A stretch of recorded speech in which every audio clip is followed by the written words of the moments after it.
Hello everyone, and thank you for joining us once again on the D*01 channel. I'm your host Dexter Arafiles, and today we have the Figma Deadpool Dx version. The Merc with a Mouth has more than a mouthful of accessories, allowing you to capture Wade's full superhuman assassin antics, all while breaking the fourth wall to your heart's content.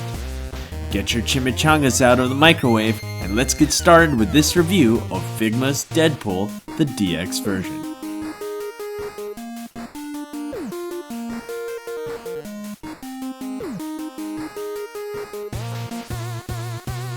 Like most of my reviews, I would like to point out the bad stuff before I go into the positives. When looking at this figure, honestly, it looks pretty plain. Why do I say that? Because there's just way too many Deadpool figures that are out there to choose from, and this figure does little to truly stand out, especially for his DX price of about $80 US, and that's not including shipping. While I save the comparisons for articulation and scale, I have to compare him here. The Marvel Legends one that I got for $20 US comes with a whole bunch of stuff similar to what the DX version gets, like weapons and all kinds of other things. The Revoltech one, or my clone broken one, is comical and has its own personality, as you can see here.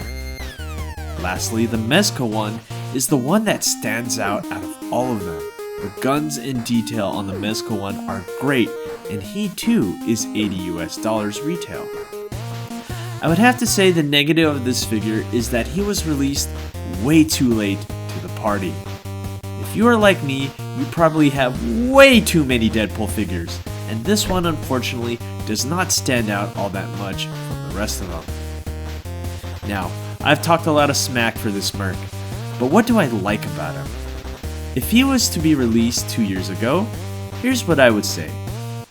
If you just collect Japanese figures, this would fit really well with your collection. SH Figuarts and other Figmas work really well with him. Right out of the box, I notice his joints are really tight, and he has a really nice classic Deadpool look that we all know and love. His finish is a semi-gloss, not too glossy and not too matte, giving you a unique balance. The holsters on him are a nice matte finish and is painted really well. While I do like how the holsters are painted, the guns cannot be put in their respective holsters. Instead, these guns are cut in half like so and act as placeholders for the real guns that he holds with his hands. This isn't a bad thing, because this can save you the hassle of wearing out the holsters by putting the guns in and out of them. And comparing it to Mezco, the Mezco Deadpool's holsters were the weakest part of that figure. Overall, his looks are plain considering the competition, but if you love your Figmas like I do, then he looks quite good and is everything I expect for a figure at this price point.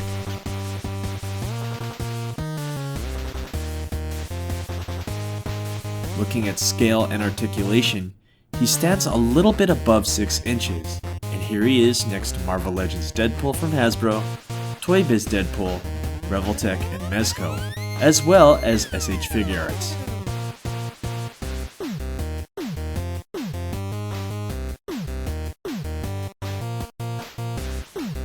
When it comes to articulation, Mr. Wilson has toe joints, pivoting ball joints for his ankles, single jointed knees, excellent ball joints at the hip allowing for excellent range of motion for his legs, single joint at the waist, and a joint at the chest. Wade has an awkward looking ball joint for his shoulders, but it gives him a really nice range of motion for his arms. Single joints for his elbows, and ball joints for the wrist with rotation for the forearms. And a ball joint at the head, giving him a total of about 20 points of articulation, which is standard for a Figma.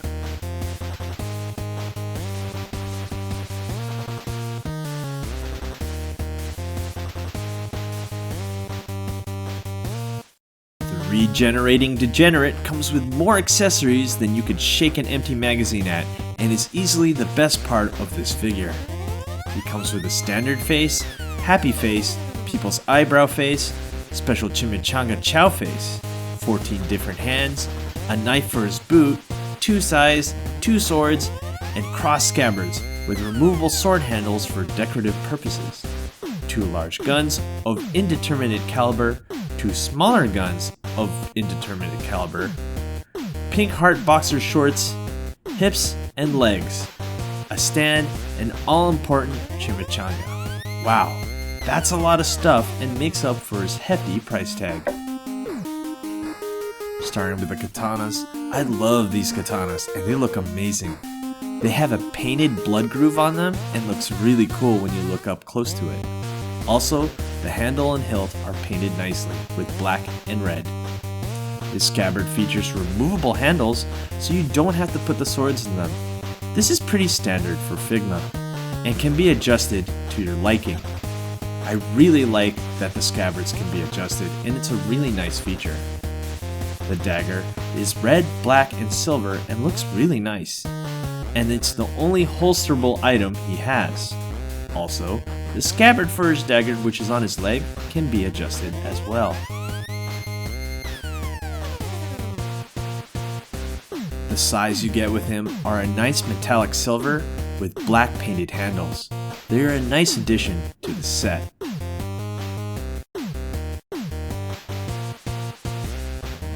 The revolver is reminiscent of a Colt Python, but has little details that make it so it's not a Colt Python. It is painted a nice matte gunmetal gray and looks really good when he holds it.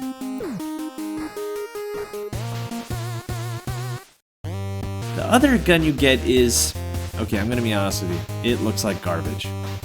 I hate the way it looks and looks nothing like a modern firearm. Sad, as I wish he could have came with a Desert Eagle. This can be solved by owning little armory guns, like so. Looking at the weird looking rifles, I gotta be honest, just like the pistols, I just don't like them. Do yourself a favor and get little armory rifles for a more authentic look to your Deadpool. These are just terrible looking. So here is what makes him stand out from the other Deadpool figures: his underpants legs. Before I praise them, I have to say they are difficult to remove and put on. So please remove all the accessories from him before you do this. You have been warned. I love these accessories, and it's easily what makes him stand out from most of the Deadpool figures, as I said before. They are funny, comical, and very Deadpool. Add the chimichanga eating head and chimichanga to his hand, and what you have here is a very unique Deadpool that the others just cannot compete with.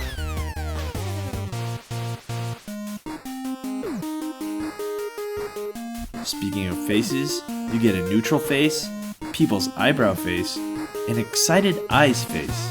They are easily to replace and a welcome addition to the set. Lastly, you get a lot of hands, 14 to be exact. Figma has always been good with giving the consumer plenty of hands to allow for whatever kind of hand gestures you need to make. The accessories is what makes him really fun and interesting, and the whole reason to get this figure if you could not decide if you can get the standard or the DX version.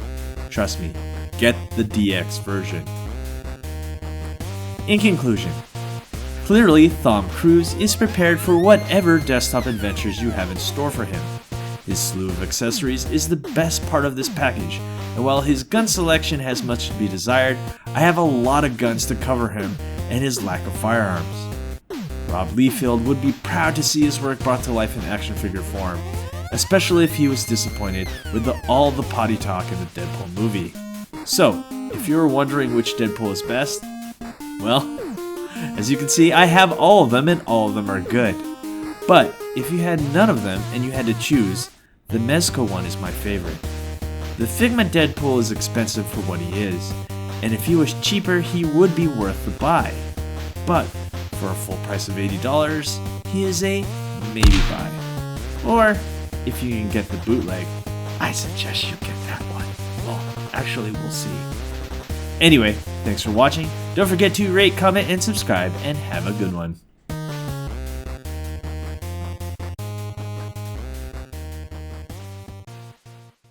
Hey you! Thanks for watching. Rate, comment, and subscribe. Where?